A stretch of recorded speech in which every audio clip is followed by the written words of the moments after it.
Apakah kamu pernah membayangkan bagaimana darah bisa mengalir di tubuh kita? Itu semua karena kita memiliki sebuah sistem di dalam tubuh yang bernama sistem peredaran darah. Sistem peredaran darah merupakan sistem tubuh yang bertugas untuk mengangkut darah, nutrisi, gas, dan limbah di seluruh tubuh.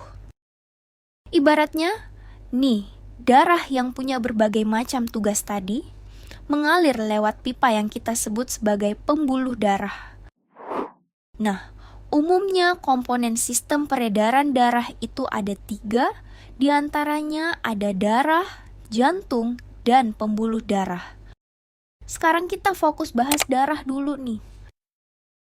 Darah terbagi jadi 2 komponen nih, yaitu plasma darah dan sel darah.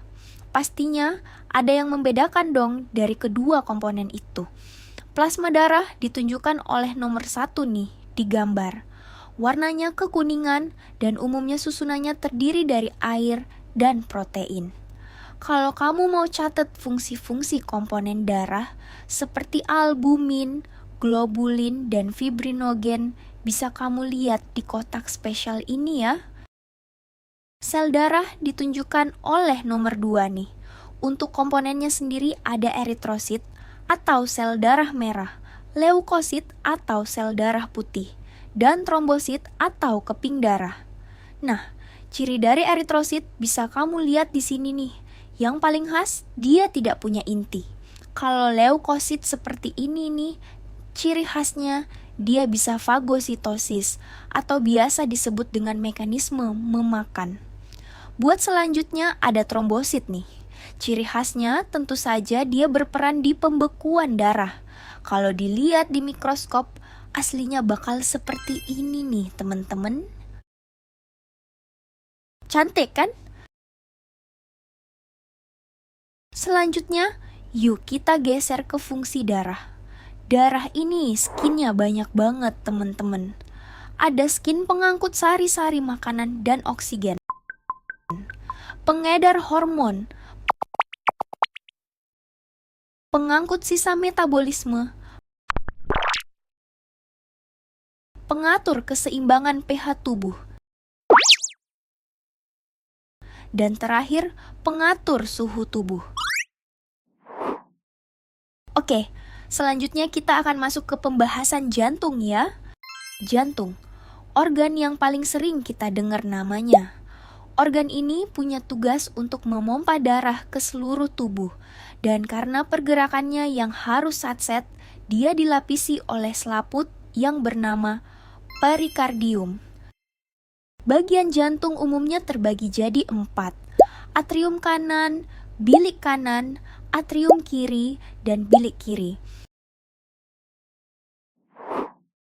Atrium kanan adalah tempat masuknya darah yang mengandung karbon dioksida dari seluruh tubuh. Bilik kanan adalah tempat masuknya darah dari atrium kanan untuk ke paru-paru.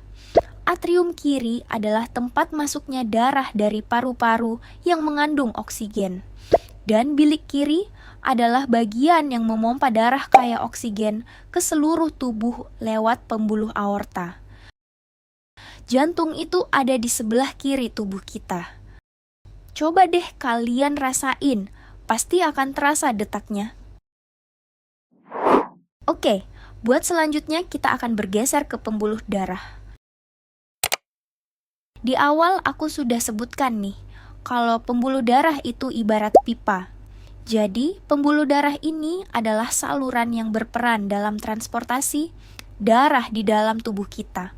Pembuluh darah terbagi 2. Ada yang namanya arteri alias pembuluh nadi dan vena alias pembuluh balik. Biar kalian kebayang aku mau kasih ilustrasi ya. Ceritanya di sebuah stasiun kereta. Ada kereta bernama kereta arteri. Kereta ini rutenya dari jantung mau pergi ke tubuh. Mereka punya penumpang selalu buru-buru. Penumpang ini bilang mereka mau anterin paket oksigen yang penting banget. Jadi harus cepet. Nah, arteri ini terbagi 2. Ada aorta yang bercabang menjadi arterior dan kapiler, serta ada arteri pulmonalis. Aorta bertugas memompa darah kaya oksigen ke seluruh tubuh. Sementara itu, arteri pulmonalis bertugas mengedarkan darah dari bilik kanan ke paru-paru. Oke, lanjut ke ceritanya. Beda sama penumpang yang selalu buru-buru. Ada penumpang kereta lain yang selalu santai nih. Dia bakalan pergi dari tubuh ke jantung. Kereta yang dia tumpangi namanya kereta vena. Saat ditanya, penumpang bilang mereka hanya bawa karbon dioksida bekas pakai. Makanya nggak harus cepat, karena barangnya sudah bekas pakai. Beda sama penumpang kereta arteri tadi yang udah ditungguin karena paketnya mau langsung dipakai. Nah, vena ini juga terbagi dua, ada vena pulmonalis dan vena tubuh. Vena pulmonalis berperan mengalirkan darah dari paru-paru menuju jantung, serambi kiri. Sementara itu, vena tubuh berperan dalam membawa darah dari tubuh bagian atas dan bawah menuju jantung. Oke, dari cerita tadi, kita bisa bedain perbedaan antara arteri dan vena yang bisa kamu lihat di tabel ini ya. Sip, sekarang kita akan bahas perjalanannya atau proses peredaran darah. Sama seperti perjalanan lain, sistem ini juga punya jalur. Jalurnya antara lain adalah tubuh, jantung, dan paru-paru. Peredaran darah terdiri dari peredaran darah kecil dan peredaran darah besar. Oke, sekarang kita bahas peredaran darah kecil dulu. Peredaran darah kecil hanya melibatkan jantung dan paru-paru. Awalnya darah masih mengandung karbon dioksida, lalu bergerak dari seluruh tubuh ke jantung dan dipompa oleh jantung ke paru-paru. Di paru-paru terjadi pertukaran gas. Akhirnya, darah jadi mengandung oksigen. Darah ini nanti akan balik lagi ke jantung. Alhasil, peredaran darah kecil menghasilkan darah kaya oksigen. Jadi, urutannya adalah jantung, paru-paru, dan jantung.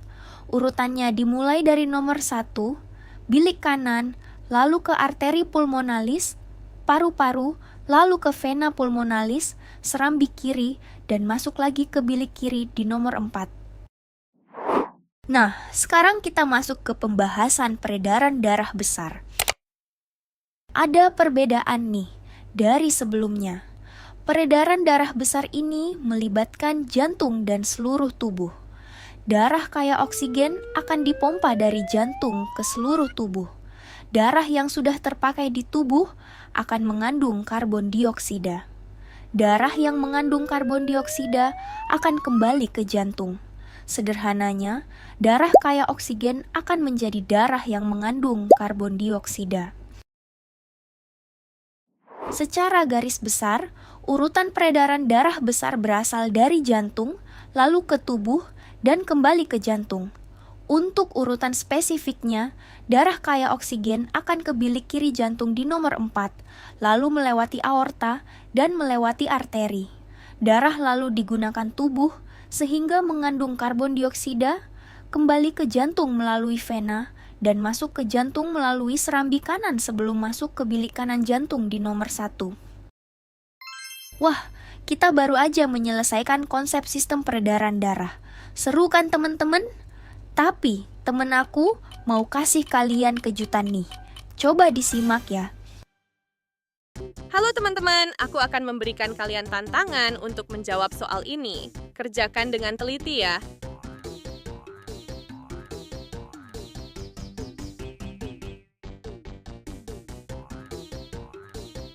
Sayang sekali waktunya habis.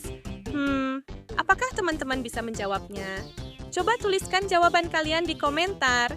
Untuk tahu jawabannya, kalian bisa lihat deskripsi video ini ya.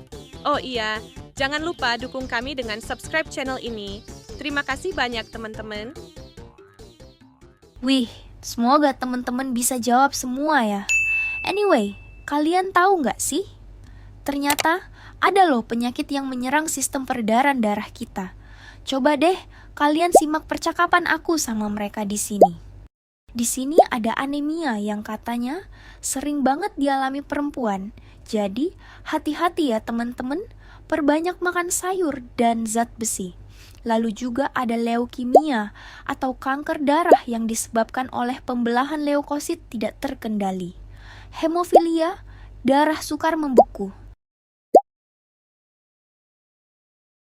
Talasemia, sel darah merah abnormal. Hipertensi atau darah tinggi. Hipotensi atau darah rendah. Varises nih, yang katanya sering banget ada sama perempuan.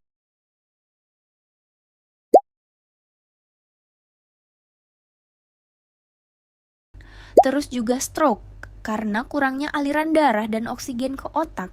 Itulah penyakit yang bisa menyerang sistem peredaran darah kita. Jadi, jangan lupa terus jaga kesehatan ya teman-teman. Nah, sekarang kita sudah di akhir video teman-teman. Jadi sampai jumpa lagi di video Indusium selanjutnya teman-teman. Stay tune. Bye-bye.